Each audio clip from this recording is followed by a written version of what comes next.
네, 안녕하십니까. 배현직 지도사라고 합니다.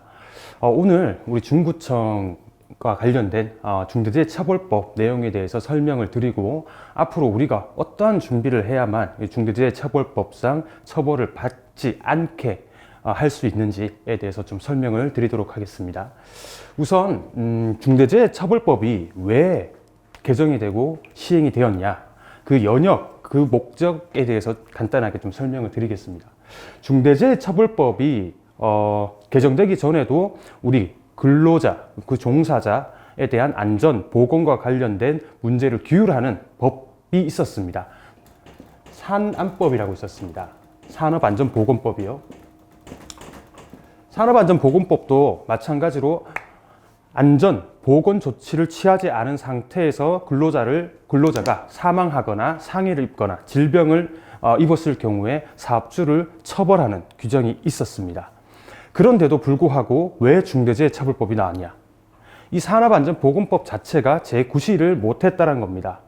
우리나라 산업 구조를 보면요, 건설회사를 예로 일단 들어보겠습니다.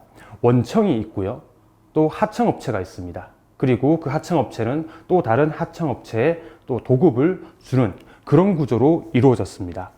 그러면 건설 현장 같은 경우에는 사망사고가 굉장히 많이 발생하는데, 이 원청의 사업주가 처벌을 받았냐?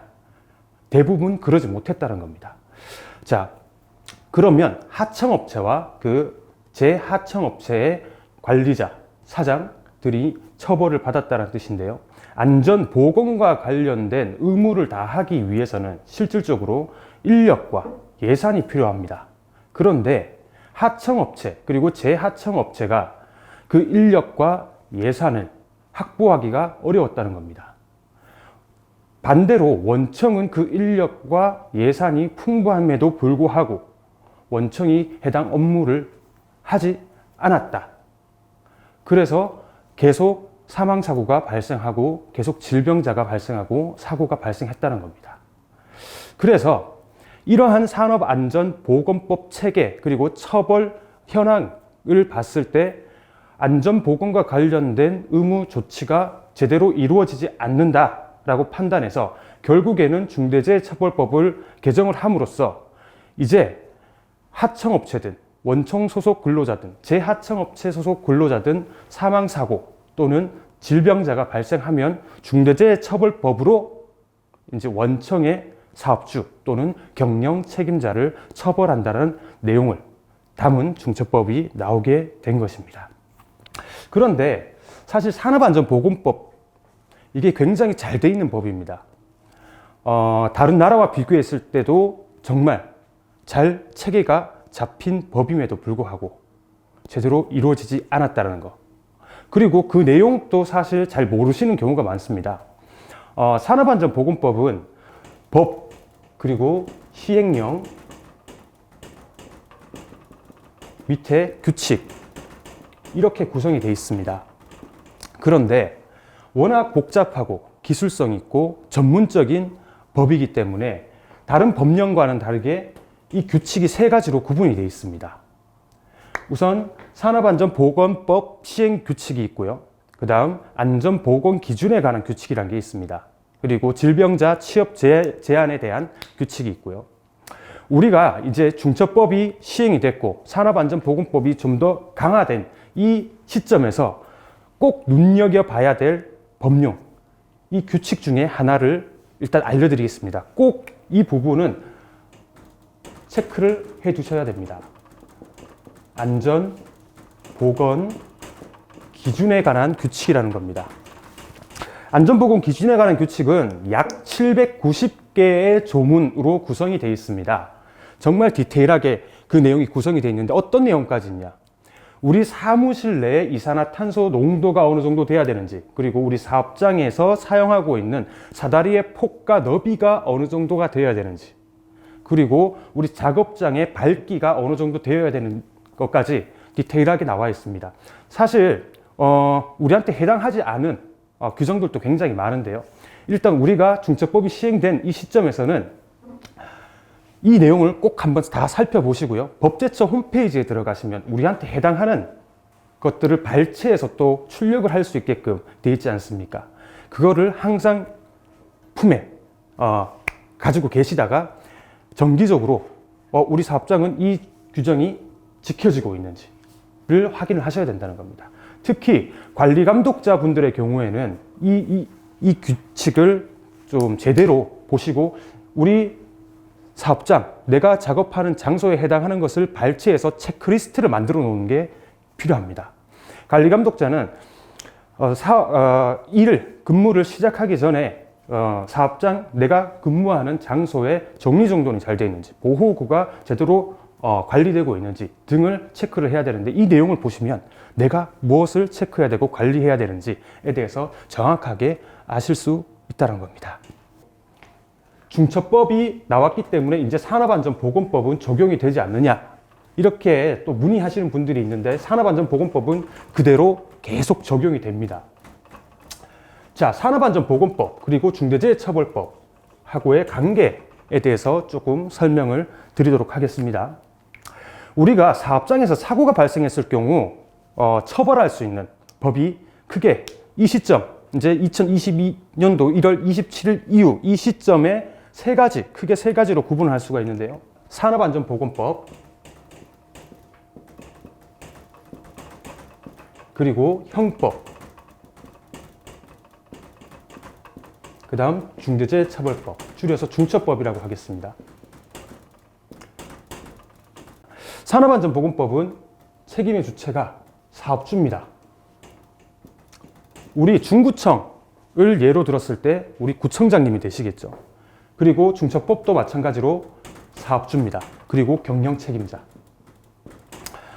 산업안전보건법 그 내용을 살펴보면 제38조 안전조치와 39조 보건조치를 하지 않은 상태에서 사망자가 발생할 경우 7년 이하의 징역 또는 1억 원 이하의 벌금에 처하도록 하고 있습니다. 형법은 업무상 과실치상죄로 처벌을 받게 되는데, 대부분 현장 관리인, 관리 감독자의 역할을 제대로 하지 않은 상태에서 사고가 발생했을 경우 처벌을 하게 되는 법입니다. 그리고 하나 나왔죠. 중처법. 기존의 산안법이 사업주를 처벌하지 못하는 기능을 했기 때문에 중처법이 나왔다고 말씀드렸습니다. 중대산업재해나 중대시민재해가 발생했을 경우 사업주나 경영 책임자를 처벌한다고 보시면 됩니다. 그런데 실제로 법에는 이렇게 규정이 되어 있지만 실제로는 어떻게 되어 있었냐? 누가 처벌을 받았냐?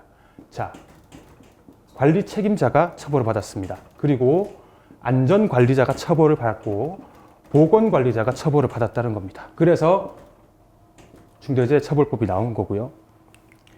형법은 말씀드렸던 대로 관리감독자 또는 관리 책임자를 처벌하는 그런 기능을 하고 있습니다. 그리고 기존의 판결을 보면 사실 처벌 수위가 그렇게 높진 않았습니다. 그런데 중처법은 처벌 수위가 굉장히 높아졌습니다. 그리고 형법과 산안법상 위반을 이유로 사망사고가 발생했을 경우 처벌 수위가 낮아서 양형위원회가 작년에 열렸습니다. 실제로 발생하는 피해에 비해서 양형이 너무 작기 때문에 양형을 조절해야 된다라는 양형위원회가 열려서 이제 실제 발생하는 사고에 대해서는 산안법, 형법, 중처법의 처벌 수위가 높아졌기 때문에 이제 준비를 제대로 하셔야 된다는 겁니다. 자, 산업안전보건법, 형법, 중처법에 좀 비교를 해드렸는데, 사실 이게 처벌에 그치면 좋은데 형사처벌을 받게 되면 당연히 따라오는 게 있습니다. 민사책임인데요.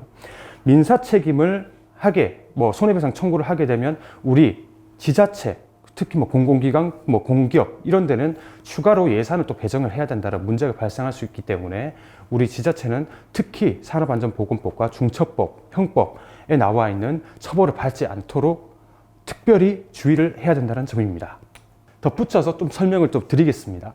우리 산업안전보건법에는 관리체계가 구성이 되어 있습니다. 어떤 식으로 체제를 구성해야 된다라는 내용이 있는데요. 우선 산업안전관리책임자입니다. 산업안전보건관리책임자. 현재 우리 중구청의 관리책임자는 우리 구청장님이 지정이 되어 있고요. 그 밑에 안전관리자, 그 다음 보건관리자가 선임이 돼 있어야 됩니다. 그리고 이 중간에는 산업안전보건위원회가 구성이 돼 있어야 되고요.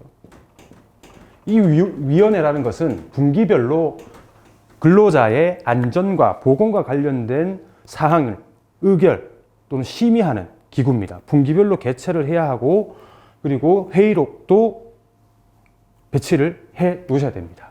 그리고 우리 사업장에 용역이나 위탁, 도급을 주는 업체가 있다고 하면 별도의 노사협의체를 구성을 해야 합니다.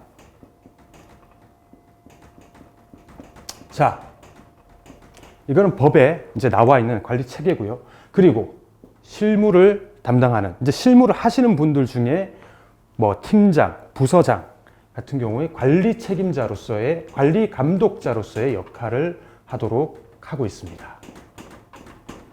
이 체계가 구성이 돼 있어야 됩니다. 기본적으로. 우리 중구청은 특히 근로자 수가 많기 때문에 구성을 해야 하고요. 그리고 요 위에는 사업주가 있겠죠. 덧붙여서 이어서 설명을 드리자면 과거 그 산업안전보건법은 관리 책임자, 안전관리자, 보건관리자를 처벌을 했고요. 실제. 그럼 형법은 관리 감독자. 그리고 이 사업주는 이제 중처법으로 처벌을 한다는 겁니다. 자, 이런 구성으로 일단 우리 사업장 내에 관리 체계가 구성이 돼 있어야 된다. 우리나라의 산업재해 통계에 대해서 살펴보도록 하겠습니다. 2020년도 재해 근로자 수가 10만 8천 명이었습니다. 이 중에 사망 근로자가 1,180명이었고요. 이 수치를 365로 나눠보니 매일 300건의 사고가 발생했고 매일 3.2명이 산업 현장에서 사망했다라는 계산이 나옵니다. OECD 국가와 비교를 해보겠습니다. 사망 만인율을 비교를 해볼 건데요. 사망 만인율이라는 것은 근로자 10,000명당 연간 사망자 수를 수치화시켜 놓은 개념인데 독일의 경우에는 0.15입니다. 그런데 우리나라는 0.51입니다. 독일 OECD 국가 중에 1위입니다. 그리고 독일과 비교했을 때 3배의 사망 만인율.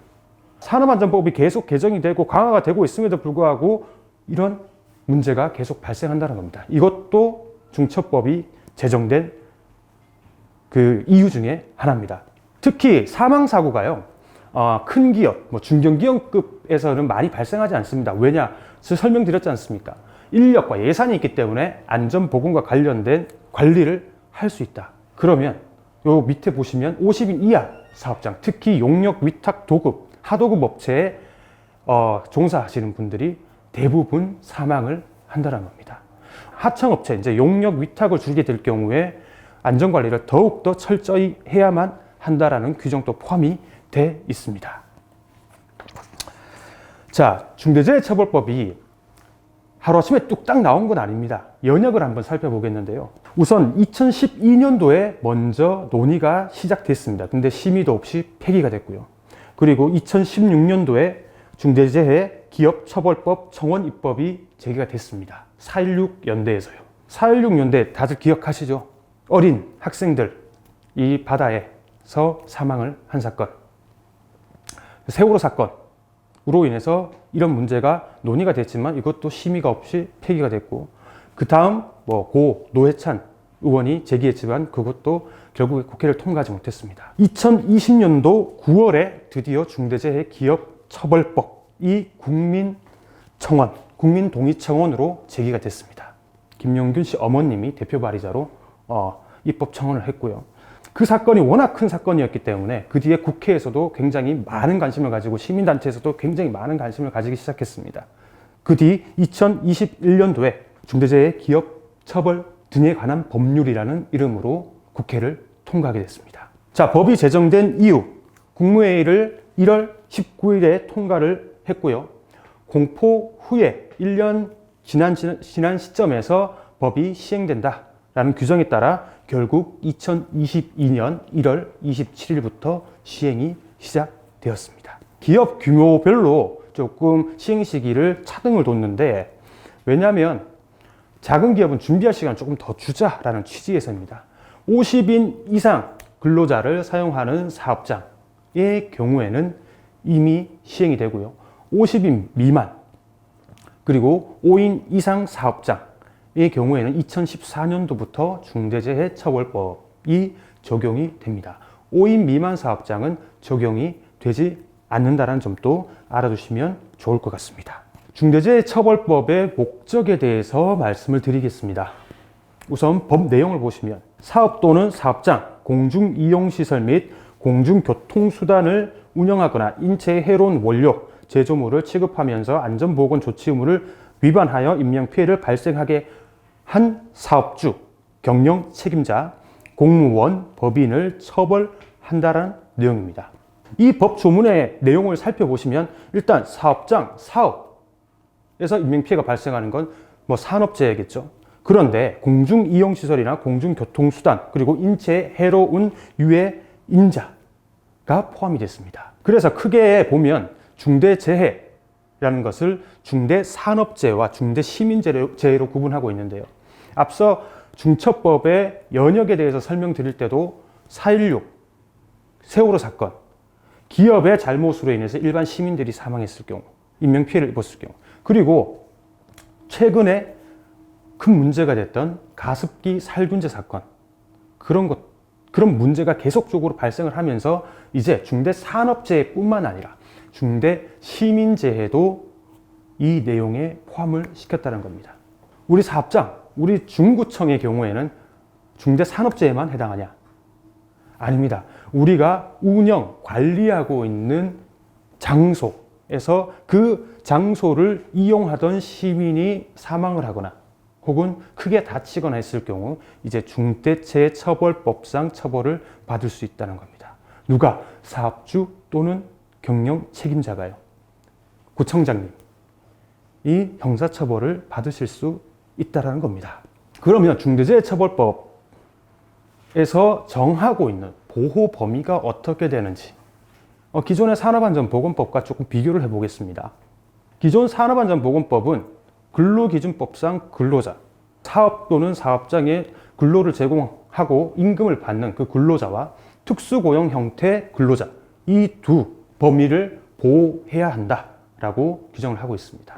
하지만 중대재해처벌법은 그 범위가 굉장히 넓어졌다는 겁니다. 산업안전보건법에서 보호하던 그 객체는 다 가지고 오고요. 이제 위탁, 용역, 도급업체 종사자, 그리고 일반 시민까지 포함을 시켰다는 겁니다. 중대재해처벌법의 목적을 4가지로 일단 구분해서 설명을 드리고 본격적으로 이제 중대재해처벌법 내용에 대해서 설명을 드릴게요. 일단은 법의 목적성이 확대됐다. 일단 보호 범위가 넓어졌다는 것이고요. 대표이사를 처벌하겠다라는 게 그 목적입니다. 그리고 우리가 직접 고용한 근로자가 아니더라도 우리와 위탁, 용역 계약을 맺고 있는 그 업체의 종사자들까지 보호를 하겠다는 겁니다. 그리고 처벌 수준이 굉장히 강화됐다는 겁니다. 이제 중대재해 개념에 대해서 설명을 드리겠습니다. 앞서 말씀드렸다시피 중대재해라는 것은 중대산업재해와 중대시민재해로 구분이 됩니다. 중대산업재해가 무엇일까? 사망자가 발생하는 경우에만 중대산업재해에 해당하는 것일까?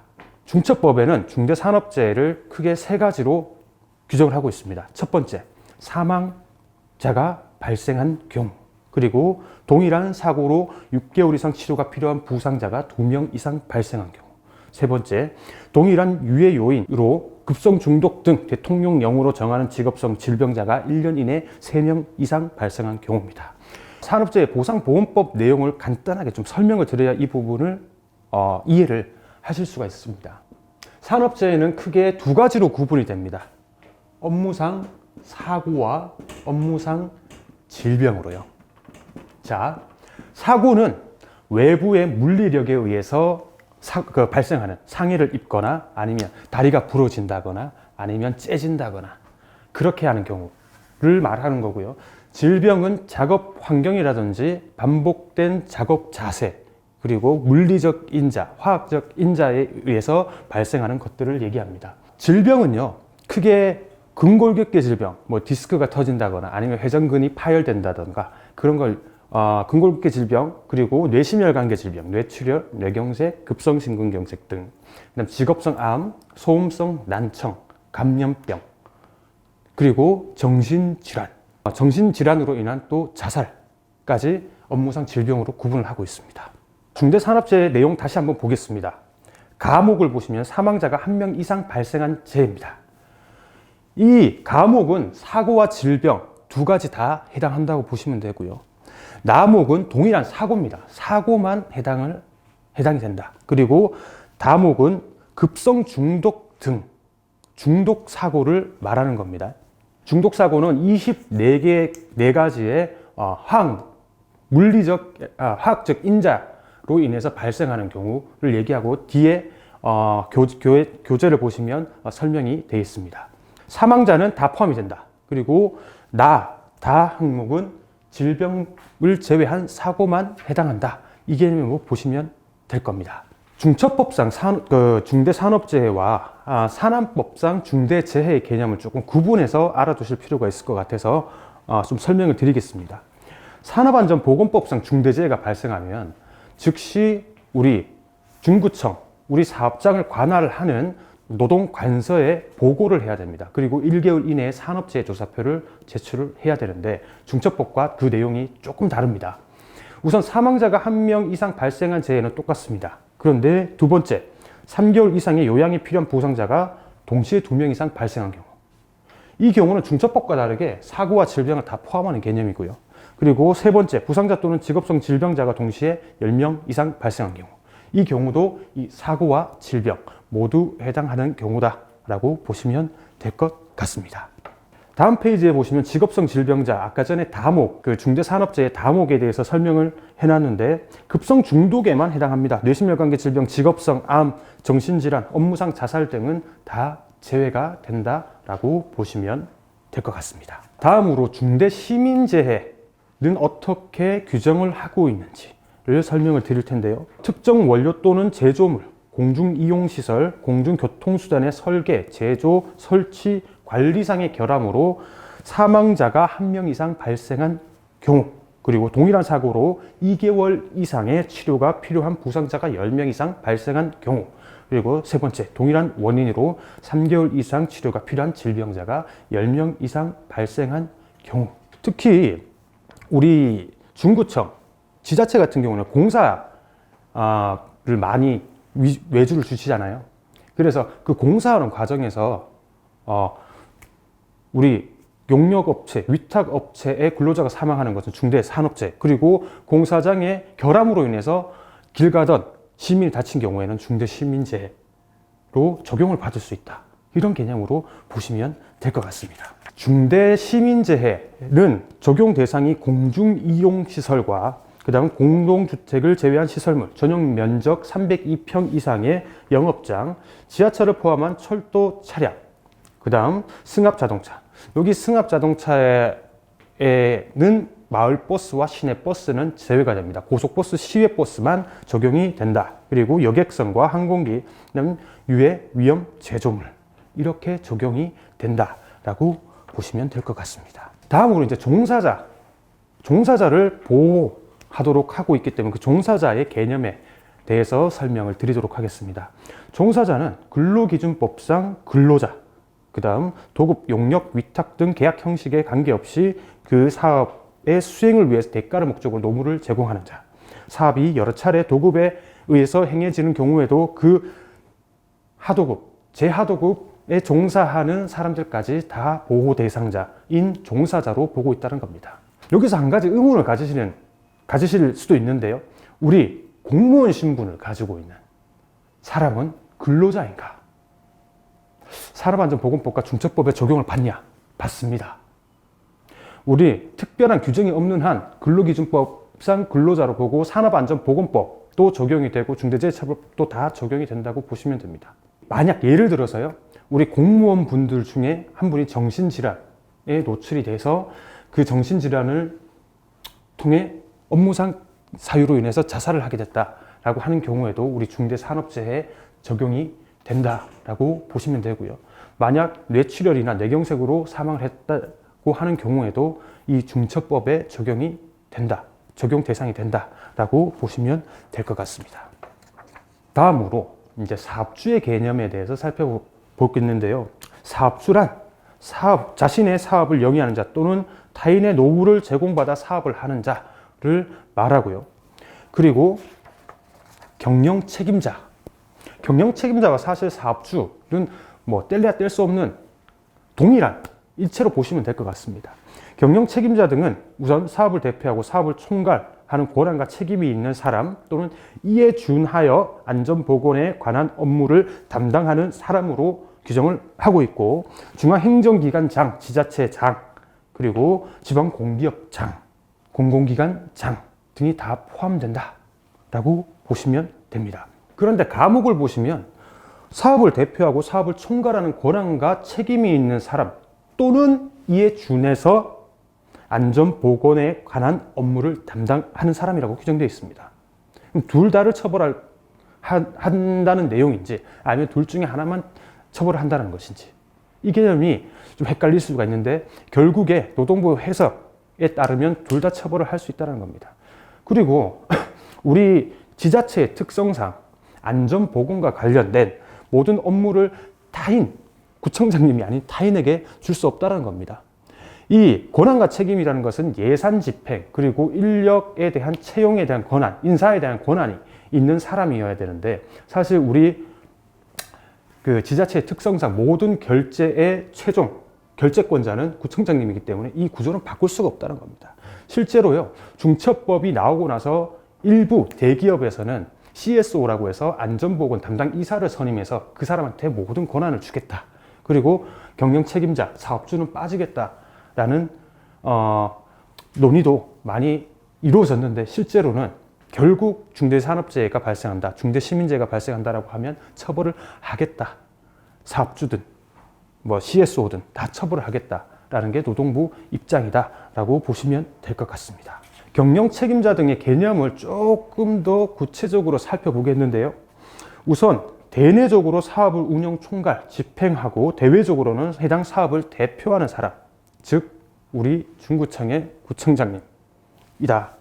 그리고 기업의 대표이사, 단체 등의 이사장, 기관장, 그리고 직무와 책임과 권한, 그 다음 의사결정 구조를 종합적으로 고려해서 판단을 한다.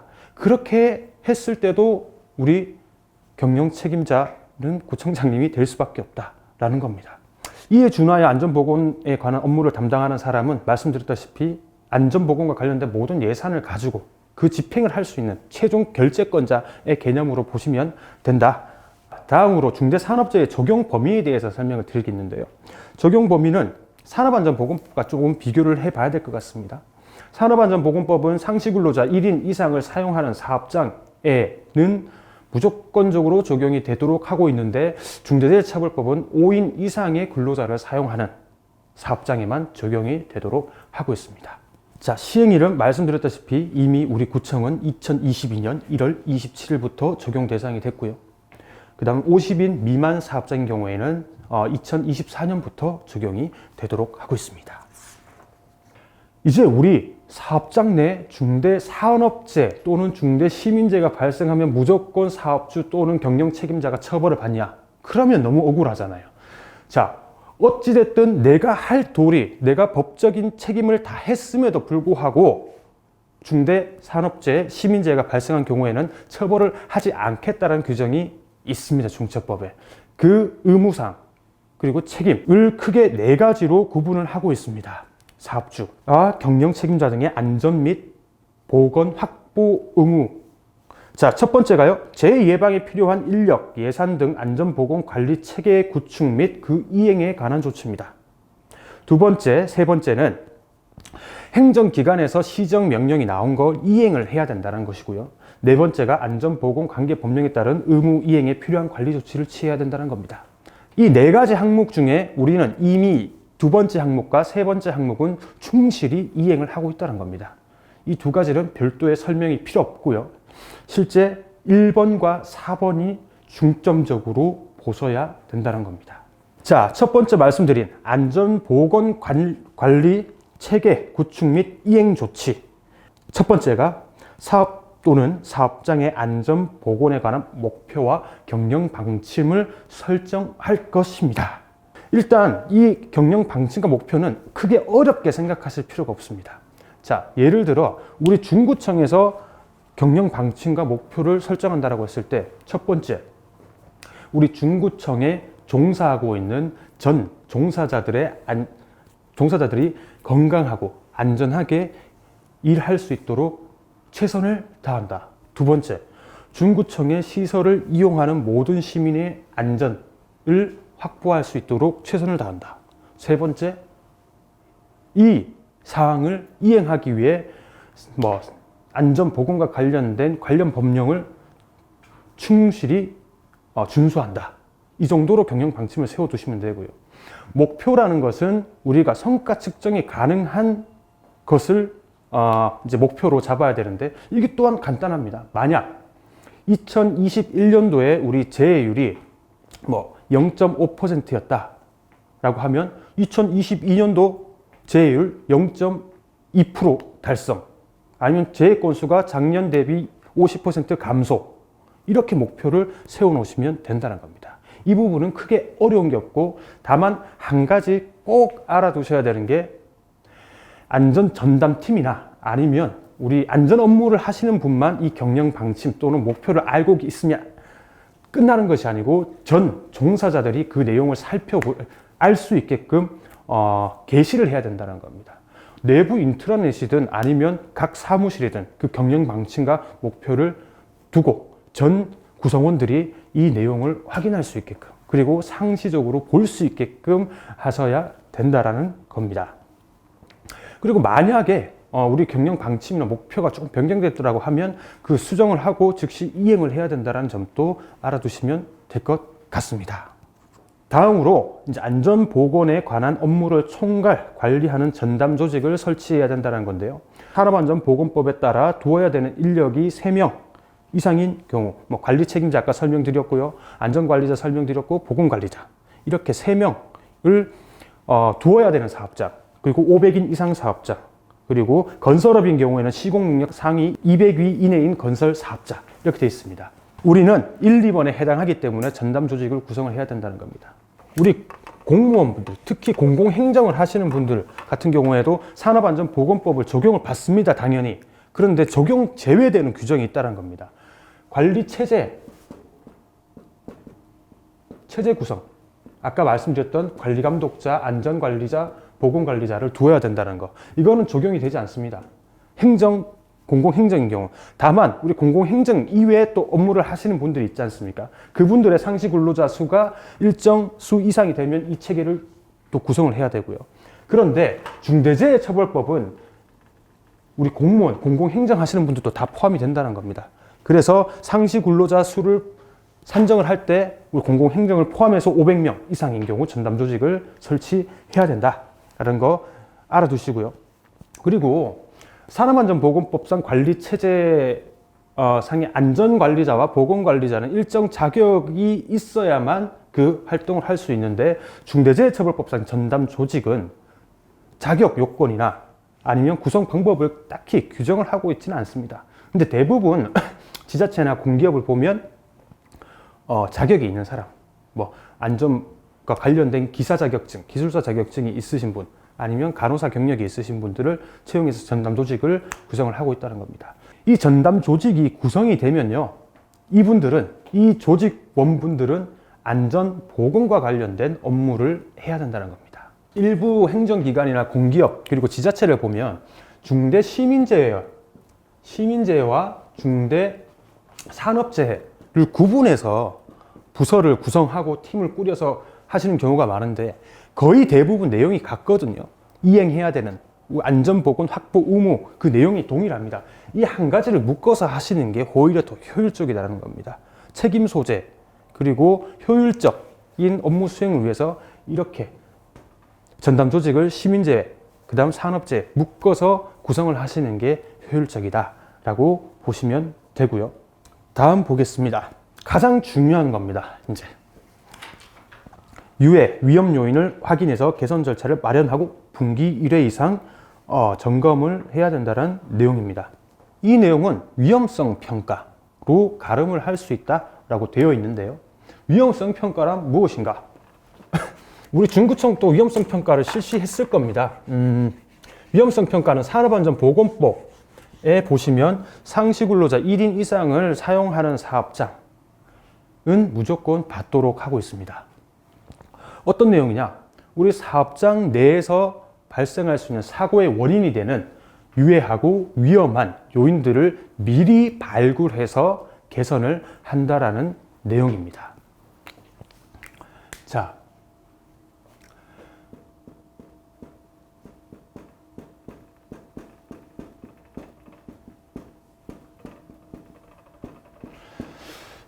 이렇게 외우시는 게 더 편하실 겁니다. 사파추 결감기라고 해서 위험성 평가를 시행하는 순서입니다. 자, 사는 사전 조사입니다. 위험성 평가를 하기 전에 우리 사업장에 뭐 체계가 제대로 구성되어 있는지, 아니면 사고 발생한 이력이 있는지, 아니면 위험하고 유해한 물질을 사용하고 있는지 등을 확인해야 된다라는 겁니다. 자, 위험성 평가는요, 장소별로 다 해야 됩니다.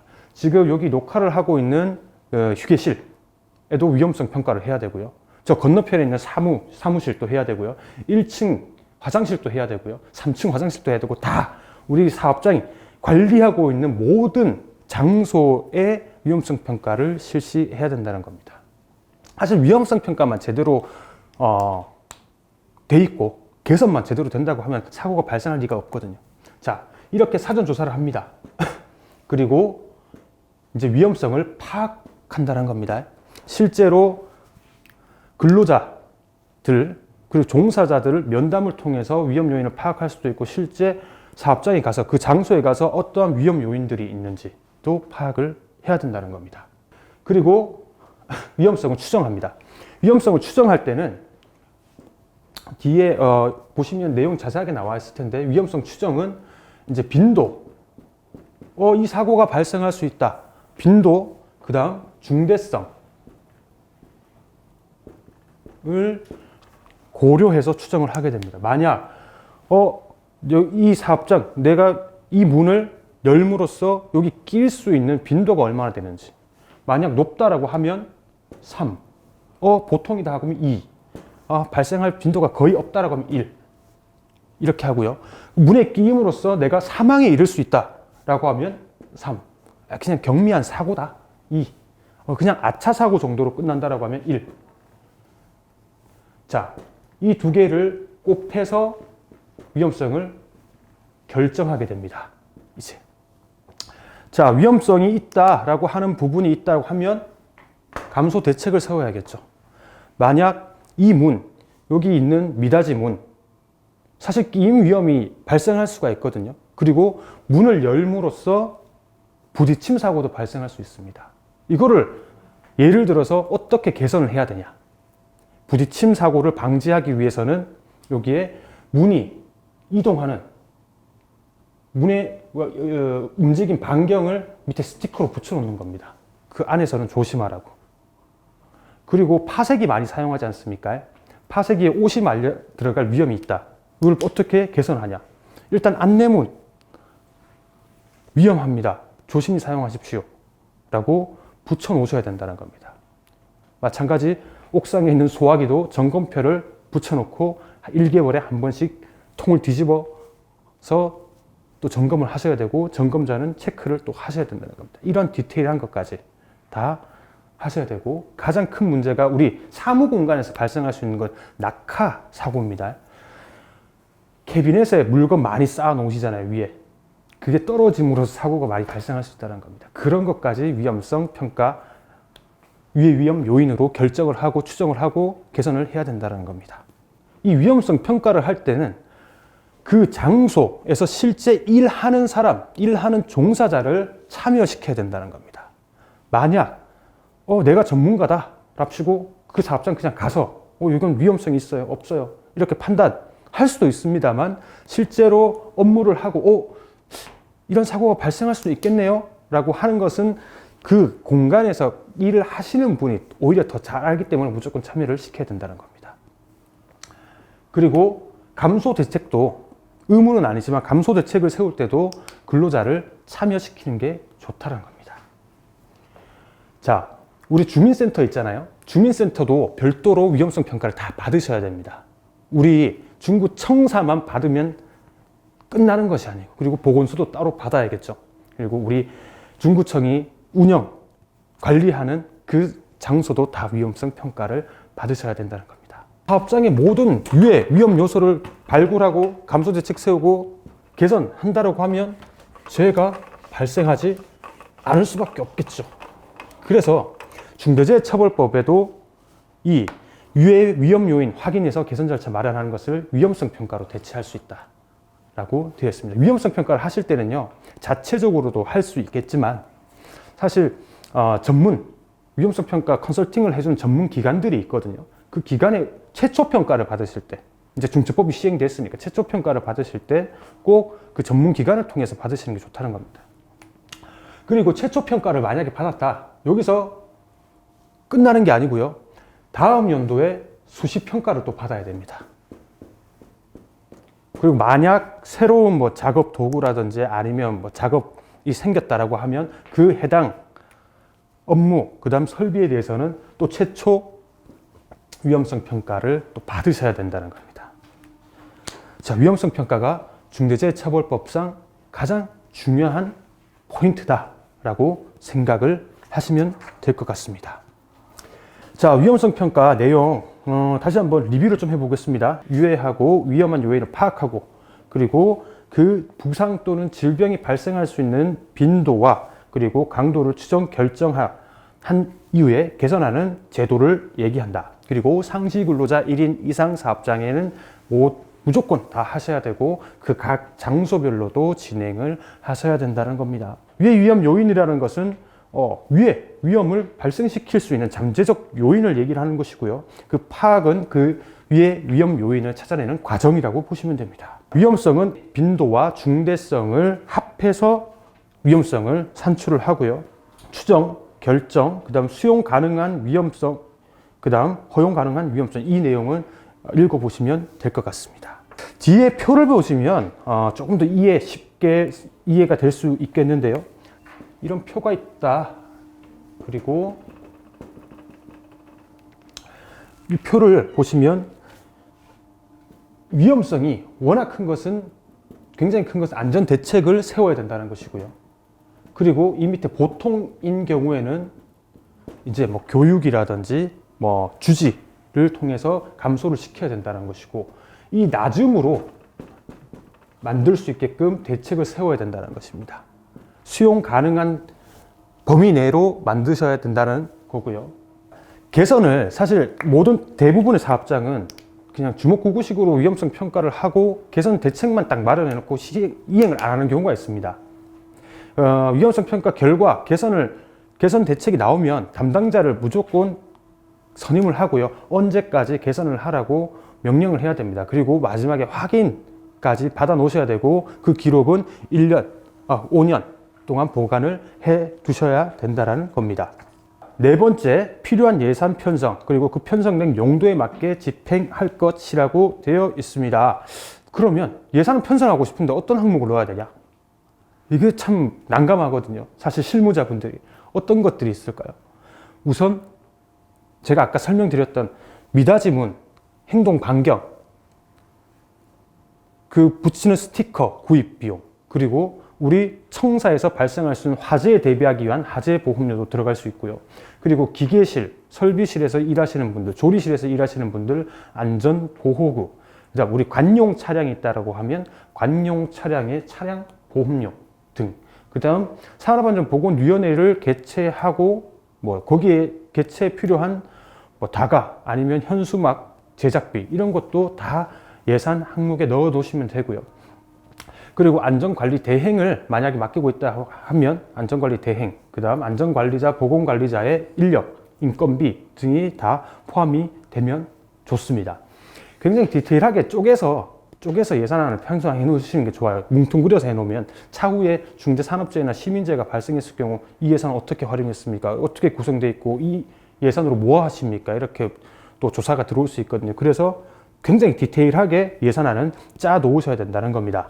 다음입니다. 안전보건 관리 책임자 등 충실한 업무 수행을 지원해야 된다는 것인데, 일단 안전보건관리 책임자는 우리 구청장님이시기 때문에 그 이하에 있는 안전관리자, 보건관리자, 관리감독자의 업무를 제대로 할 수 있도록 지원을 해야 된다는 것이고요. 업무 수행에 필요한 원안과 예산을 줘야 된다는 것입니다. 자, 두 번째가 업무에 충실하게 수행하는지를 평가하는 기준을 마련해야 된다는 건데요. 우선 우리가 굉장히 많이 놓치는 게 있어요. 안전관리자는 어쨌든 고용노동관서에다가 선임 신고를 하셔야 되는데요. 관리감독자는 선임 신고를 할 필요가 없습니다. 그래서 대부분의 사업장은 관리감독자, 부사장, 당신이 하세요. 이렇게 해버리고 그냥 직제만 그렇게 구성을 해놓는 경우가 많은데, 지정서를 줘야 됩니다. 그리고 지정서를 우리가 다 보관을 하고 있어야 된다는 겁니다. 지정서 양식은 구글이나 네이버에 쳐보면 굉장히 많이 나오기 때문에, 만약 중구청 내에 관리감독자 지정서가 없다라고 하면 꼭 구비를 하셔서 그 관리감독자에게 줘야 된다는 겁니다. 업무를 충실하게 수행하는지를 평가하는 기준을 마련해야 된다는 건데, 어떻게 마련해야 되냐? 어떤 기준을 우리가 또 새롭게 만들어야 되냐? 이건 걱정하실 필요 없이 산업안전보건법 규정에 보면 관리감독자 규정이 있습니다. 그 시행령을 따라 들어가 보시면 관리감독자가 수행해야 되는 업무 내용이 정해져 있습니다. 그 내용을 충실히 이행을 했는지 안 했는지 여부를 판단하는데, 그냥 말로만 수행했습니다. 제대로 했네요. 이렇게 평가하는 것이 아니고요. 실제 그 업무에 대해서 체크리스트를 만들어 놓으십시오. 그래서 주기적으로 체크를 하고 제대로 관리 감독이 되어 있는지 여부를 그 페이퍼로 만들어 놓고, 그 내용을 전담 조직에 전달하고 제대로 수행했다라고 하면 차후 인사고과에 그것을 적용을 해야 된다는 겁니다. 체크리스트가 가장 중요합니다. 자, 이뿐만 아니라 관리감독자의 업무, 아까 말씀드린 안전보건 기준에 관한 규칙을 살펴보시고, 관리감독자 분이 우리 사업장 내에서 무엇을 준수해야 되고 뭐가 지켜져야 되는지에 대해서 그 내용을 토대로 체크리스트를 만드는 방법도 있다라는 거 말씀을 드리겠습니다. 여섯 번째, 안전보건 관계자 선임하고 겸직 시 안전보건에 관한 업무 수행 시간을 보장해야 된다. 이거는 충분히 지금 중구청에서 하고 있기 때문에 이 부분은 넘어가도록 하고요. 종사자의 의견 청취입니다. 여기서 말하는 종사자라는 것은 우리가 직접 고용하고 있는 공무직을 다 포함하는 개념이고, 하청업체, 위탁업체, 용역업체의 종사자들을 다 포함하는 개념입니다. 제가 아까 전에 체계도를 그리면서 설명을 드렸는데, 그 체계도 안에 산업안전보건위원회가 있었고 노사협의체가 있지 않았습니까? 이 두 개를 이용해서 근로자의 의견을 청취해야 된다는 겁니다.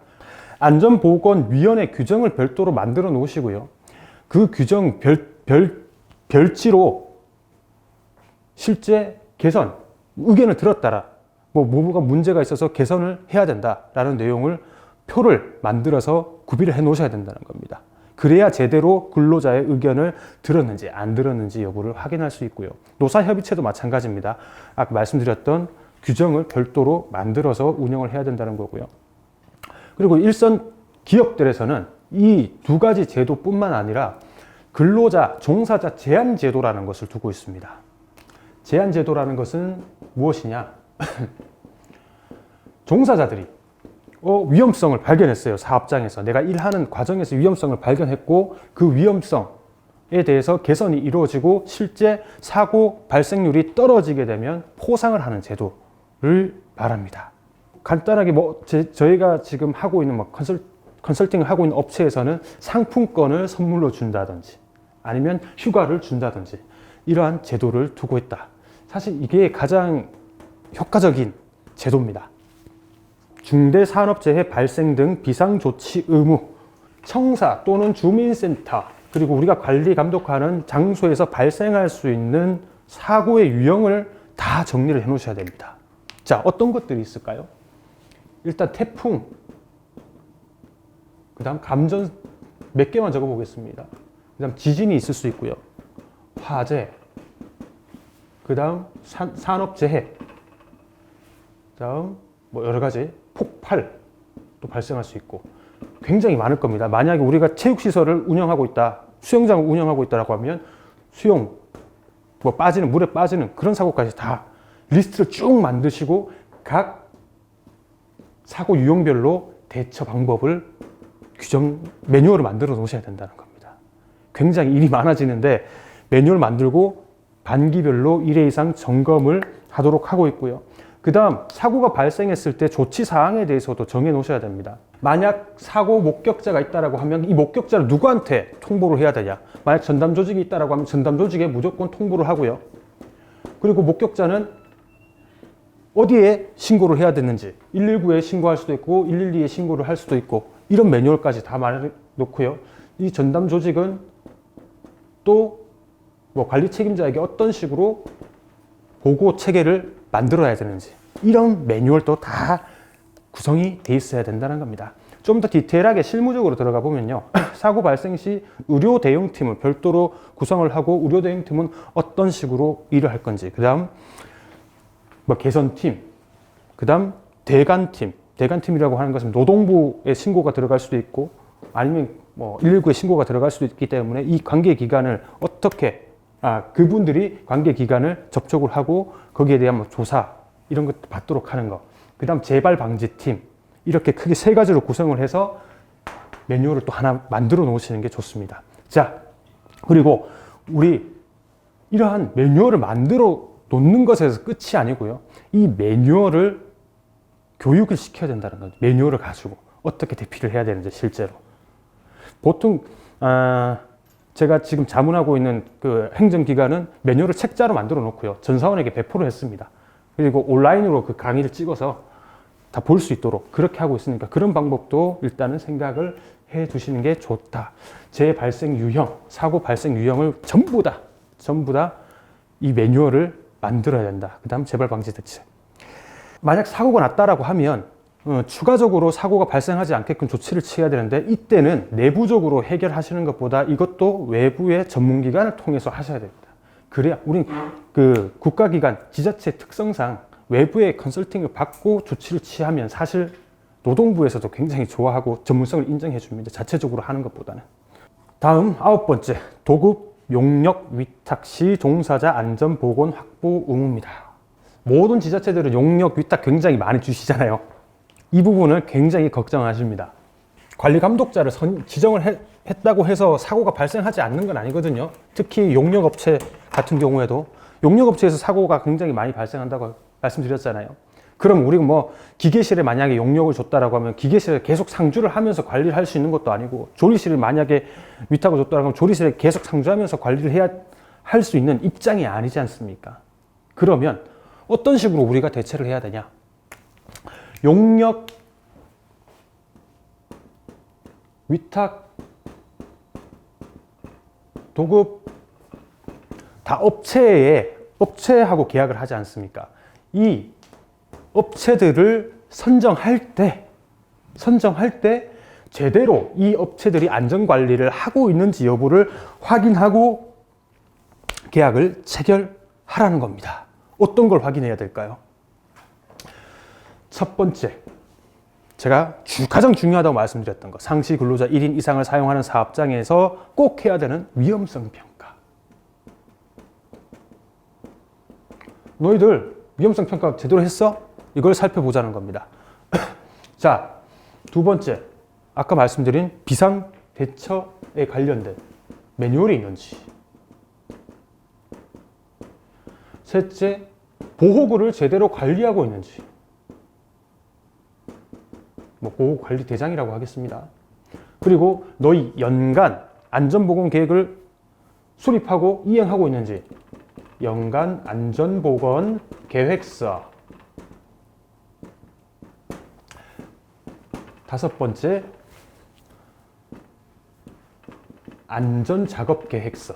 어떻게 안전하게 작업을 시키겠느냐 하는 계획서 등등등 여러 가지가 있고 가장 중요시 봐야 되는 것이 이제 3년간 재해율.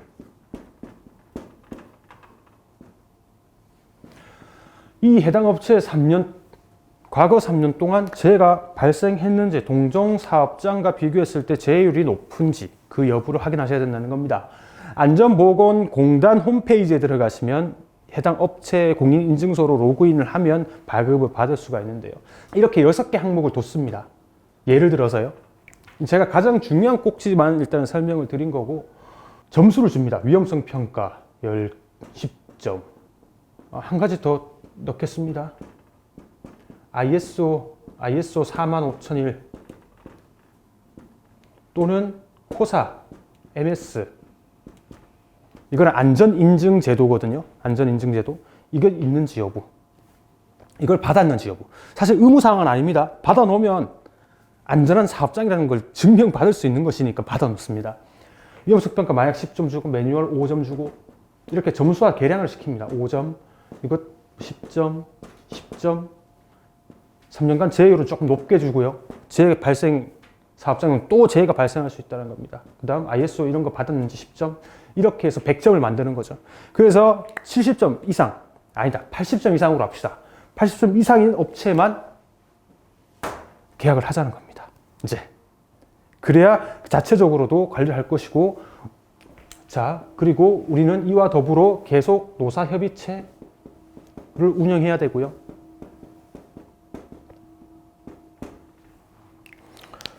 자, 이렇게 적격업체를 선정을 하셔야 된다는 겁니다. 그리고요, 계약을 할 때 당시에 안전보건과 관련된 예산도 충분히 확보를 해 놓으셔야 된다는 거고요. 이러한 것들, 우리가 할 수 있는 것들 이거밖에 없습니다, 사실. 그리고 한 가지 또 팁을 드리자면, 만약 용역업체가 있다고 하면 한 뭐 3, 4명씩 우리 관내에 우리 청사에 들어와서 일을 하지 않습니까? 그 5명이라고 하면 5명 중에 1명을 관리감독자로 우리가 임의로 안전관리를 할 수 있는 그 책임자로 지정을 해 놓으셔야 된다는 겁니다. 그리고 아까 말씀드린 체크리스트라든지 업무를 제대로 수행했는지 여부를 계속적으로 보고를 받아야 된다라는 겁니다. 뭐 법으로 정해진 건 아니지만 그렇게까지 했는데 또 사고 발생하면 이제 우리 책임이 아니다 라고 주장할 수 있는 건덕지가 되기 때문에 설명을 드린 거고, 앞으로 용역 위탁 도급 계약 체결하실 때는 이 서류는 무조건 다 확인을 하셔야 됩니다. 꼭. 다음 보겠습니다. 이제 시행령 5조를 보시면 안전보건 관계 법령에 따른 의무에 필요한 관리상의 조치, 중대산업재해 예방을 위해서 꼭 봐야 되는 것이 산업안전보건법입니다. 여기서 안전보건 관계 법령이라는 것은 만약에 선박이라고 하면 선박안전법도 다 포함이 되고요. 우리 건설 외주를 준다고 하면 건기법 이런 거 다 포함이 된다라는 개념을 보시면 되는데, 가장 중요한 건 산업안전보건법이다. 그리고 그 산업안전보건법 중에 안전보건 기준에 관한 규칙이다. 안전보건 기준에 관한 규칙이 굉장히 양이 많고요. 읽어보실 때 뭔 내용인지 잘 모르는 경우가 있습니다. 그러면 여기 안전보건공단 있지 않습니까? 지사, 서울, 본부도 있고, 거기에서 매년 만화로 보는 안전보건 기준에 관한 규칙이라는 책자를 발행을 합니다. 그거를 신청해서 받으시고, 관리감독자, 적어도 관리감독자분들은 다 한 번씩 읽어보실 수 있게 해야 된다는 겁니다. 다음을 보겠습니다. 도급, 용역, 위탁 등 관계에서 안전 및 보건 확보 의무인데, 우리가 관리하고 있는 장소, 지배하고 있는 사업장에서 근무하는 사람들은 실제 우리가 직고용한 근로자에게 취하는 정도의 의무를 다 해야 된다는 겁니다. 이제 중대시민재해로 넘어가겠습니다. 중대시민재해 안전보건 확보 의무는 4가지 항목으로 구성이 되어 있고요. 마찬가지로 중대산업재해와 그 내용이 동일하다라고 보시면 될 것 같습니다. 그래서 제가 이때 동안 말씀드린 그 부분들 이행할 수 있도록 체계와 그 다음 예산 편성 등등을 꼭 하셔야 된다는 겁니다. 처벌에 대해서 설명을 드리겠습니다. 왜 무서운지, 왜 중대재해처벌법을 가지고 벌벌 떨고 있는지. 산안법과 중처법.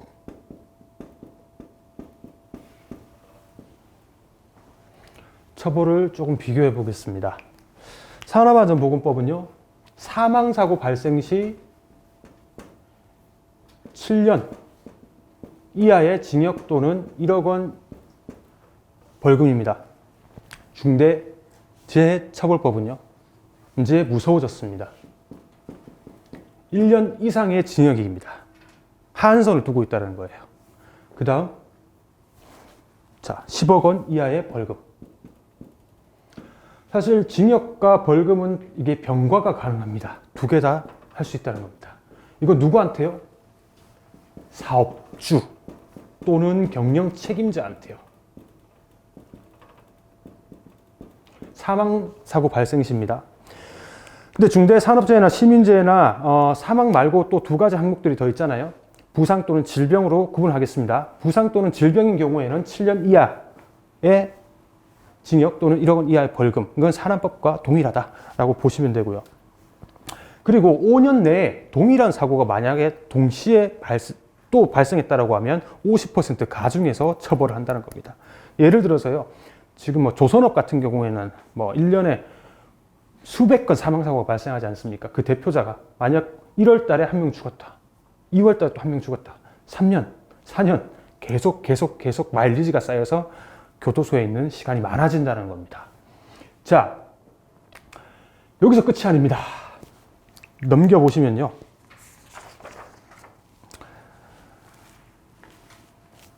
사업주뿐만 아니라 이제 법인에 대해서도 처벌을 하겠다는 겁니다. 얼마요? 사망사고 발생 시 50억. 50억 이하의 벌금. 그리고 부상 또는 질병에 해당하는 재해가 발생했을 경우에는 10억 원 이하의 벌금. 자, 법인 또 이제 처벌 받습니다. 사업주 처벌 받았고요. 법인 처벌 받았고요. 자, 여기서 끝나면 좋은데 또 있습니다. 넘겨보겠습니다. 손해배상 책임이 발생합니다. 제가 강의 초입에 말씀드렸지만 형사처벌에 따르는 민사책임 설명드렸습니다. 그런데 중처법은 그 내용이 좀 다릅니다. 어떻게 해요? 손해액의 5배 범위 내에서 배상을 해주라. 만약 35세의 근로자가 일하던 도중 사업주의 안전보건 확보 의무 위이행으로 사망을 했다고 가정을 해보겠습니다. 월급이 한 400만 원 정도 된다고 가정을 할게요. 그러면 우리 노동 가능 연령이 지금 서울중앙지법에서 판례를 바꿔서 65세까지 늘어났습니다. 35세 청년이 죽었습니다. 30년 동안 노동이 가능한데 죽었습니다. 거기에 대한 일실수익, 그 다음 위자료 등등 다 따지면 수십억이 될 수도 있고 10억이라고 칩시다. 자, 10억인데 5배 범위입니다. 50억이죠. 50억을 또 손해배상 해줘야 된다는 겁니다. 자, 플러스 손해배상. 아, 여기서 끝나면 좋은데 또 있습니다. 넘겨보겠습니다. 중대재해가 발생한 사업장은 교육을 이수해야 됩니다. 그 사업주, 경영 책임자가요. 20시간 이내. 그 안전보건 교육 내용은 이제 관리 체계 구축, 그 다음 경영 방안, 그 다음 중대재해 발생 원인 분석과 재발 방지 방안. 이렇게 되어 있습니다. 또 넘겨보겠습니다. 이 사업장은 이제 중대재해가 발생한 사업장이다라고 공표를 하게 됩니다. 홈페이지에다가요. 중대재해 발생 사업장. 명예까지 이제 실추가 될 수 있다는 겁니다.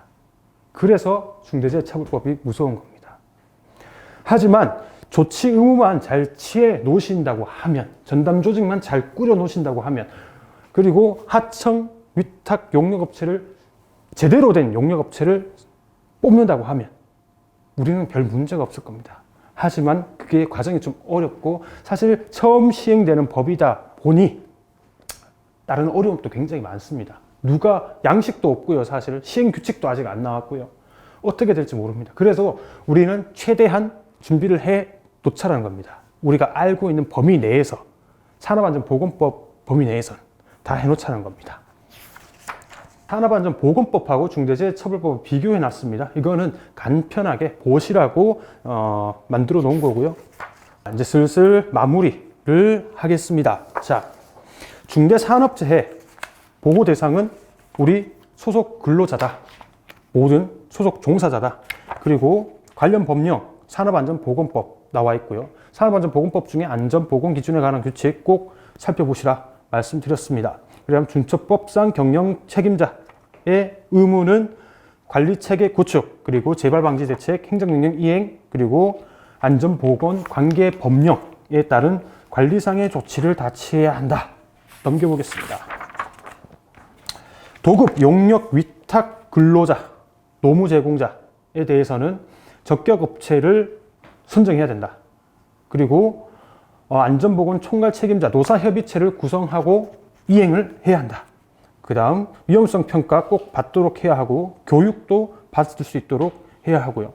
건설공사를 만약 외주를 준다라고 하는 경우에는 사회건설공사, 우리 청사 외에 만약에 건설공사를 한다 그러면 산업안전보건법과 건진법이 적용이 됩니다. 발주자의 책임. 시설물 유지보수공사를 한다고 하면 산업안전보건법상 도급인에 준하는 의무를 행해야 된다. 그리고 중대재해처벌법상 경영책임자의 위치에 있다. 제가 여기 건설공사 얘기를 드렸는데, 자, 발주자하고요. 이건 설명을 하고 들어가야 될 것 같아서요. 발주자, 그 다음 원청, 이렇게 있습니다. 발주자의 경우에는 그렇게 큰 의무 이행 사항이 없습니다. 사실 공사인 경우에는 뭐 계약 전, 그 다음 시행 중, 그 다음 끝나고 나서 의무, 그 다음 뭐 제대로 관리되고 있는지 그것만 하면 되는데, 그 처벌 대상도 사실 아니에요. 중처법상 처벌 대상도 아닙니다. 원청이 처벌 대상이죠. 사실 사업주 경영 책임자니까. 근데 발주자가 처벌받는 경우가 있습니다. 어떤 거요? 우리가 만약에 공사를 위탁 도급을 줬다. 발주를 했는데 우리가 이 공사에 적극적으로 참여를 하는 겁니다. 아, 이건 안 돼. 설계 바꿔야 돼. 이런 사람들 써야 돼. 실질적인 관리, 지배, 명령을 하게 되는 경우에는 우리는 이미 발주자가 아닌 원청의 위치가 된다는 겁니다. 그래서 처벌을 받을 수 있다. 그래서 우스갯소리로 다른 데 강의를 가면 공사 그냥 던져놓고요. 거기 근처에도 가지 마세요. 라고 말씀을 드립니다. 혹시나 책임을 질 수 있으니까. 그래서 우리가 그 계약서 보면 발주자니까 괜찮아. 이렇게 생각하시면 안 된다라는 겁니다. 발주자는 법적으로 주문자의 지위를 가지기 때문에 책임을 지지 않는데, 실제로 우리는 그렇게 사실 못하지 않습니까? 그래서 원청의 지위를 가질 수도 있다라는 거 보시면 되고요. 중대시민재해와 관련해서는요, 세부 의무 규정이 있습니다. 다 정리를 해놨습니다. 우리 중구청과 관련된 것들 하나씩 살펴보시는 게 좋을 것 같고요. 관련 법률도 저희가 따로 보기 쉬우시라고 정리를 해놨기 때문에 보시면 될 것 같습니다. 마무리 49페이지에 보시면 관리 용역 업체, 그래서 위탁업체 선정할 때 어떠한 것들을 봐야 되는지 체크 리스트를 만들어 놨습니다. 이 부분 꼭 활용하십시오. 해당 항목에 있는 서류는 꼭 받으시고요. 적격업체를 선정하실 때도 내부적으로 판단하지 마시고, 실제 여러 공공기관을 보면 이제 전문위원을 둡니다. 외부 기관에 전문위원을 두고 업체 선정할 때라든지 아니면 문제가 생겼을 때 자문을 구하는 그런 것도 많이 이용을 하기 때문에 그 점도 좀 알아두시면 좋을 것 같고요. 이제 시나리오, 연습, 사고가 발생했을 때 우리가 어떤 처벌을 받는지, 어떻게 대처를 해야 되는지 좀 설명을 드리겠습니다. 첫 번째가 시설관리 용역업체 근로자 사망 사고 사례인데요. 3월 18일경 시설관리 용역업체가 폭우로 인해서 지하철 침수 피해 확인차 들어갔다가 감전으로 사망했습니다. 직접적인 원인 조사를 해보니까 배전판에 누전이 있었어요. 배전판 덮개가 불량이었습니다. 접촉이 불량이었고 방전 장갑을 착용하지 않았습니다. 밑에 또 보시면 간접 원인도 있습니다. 그냥 한번 읽어보시고요. 이러한 경우 누가 처벌받느냐? 이제 사업주가 형사처벌, 징역과 벌금 처벌을 받고, 법인이 50억 이하의 벌금 받고요. 손해배상 5배 법인에서 받고요. 자, 그리고 공표되고요. 교육 이수해야 되고. 그러면 경영 책임자뿐만 아니라 산업안전보건법으로 이제 관리 책임자, 안전관리자, 보건관리자도 처벌을 받을 수 있다는 겁니다. 형법상 관리 감독자도 제대로 된 의무를 하지 않았으면 그것으로 또 처벌을 받을 수 있다는 겁니다. 자, 두 번째 사례 보겠습니다. 비슷한 사례입니다. 비상발전기 교체 공사 도중에 크레인 작업 중 떨어졌다. 이것도 만약 줄거리 방법이 불량했고 감시자를 미배치했고 상하 동시 작업을 금지했다. 그리고 밑에 간접 원인이 있다라고 했을 경우 아까 설명드렸다시피 사업주와 법인 처벌받고요. 관리 책임자, 그다음 안전관리자, 보건관리자는 산안법으로 처벌을 받을 수 있다는 겁니다. 시설물 이용 중 사망사고, 이것도 중대산업, 제가 앞선 설명드렸던 거 그대로 보시면 되고요. 우리도 중대재해처벌법상 보호 대상입니다. 행정, 공공행정도. 근데 우리한테 사실상 발생할 수 있는 재해는 극히 드물어요. 극히 드물. 사고도 많이 발생하지 않지만. 하지만 최근에 많이 발생하고 있는 거. 정신질환. 우리는 민원인들 상대하잖아요. 그래서 정신질환 굉장히 많이 발생합니다. 특히 주민센터 같은 경우에 직접적으로 민원인을 상대하기 때문에 정신질환 호소하시는 분들이 굉장히 많습니다. 자, 정신질환으로 인해서 극단적인 선택을 하는 경우가 굉장히 많이 증가하고 있습니다. 우리 나라의 사망률 1위가 암이고요. 2위가 뇌심혈관계 질병이고요. 3위가 자살입니다. 지금 제가 강의하고 있는 이 순간에도 누군가 목숨을 스스로 끊고 있습니다. 이게 무섭습니다. 중대산업재해가요, 사망자 1명 이상 발생한 재해라고 설명을 드렸지 않습니까? 우리는 민원인을 상대하는 고객 응대 근로자예요.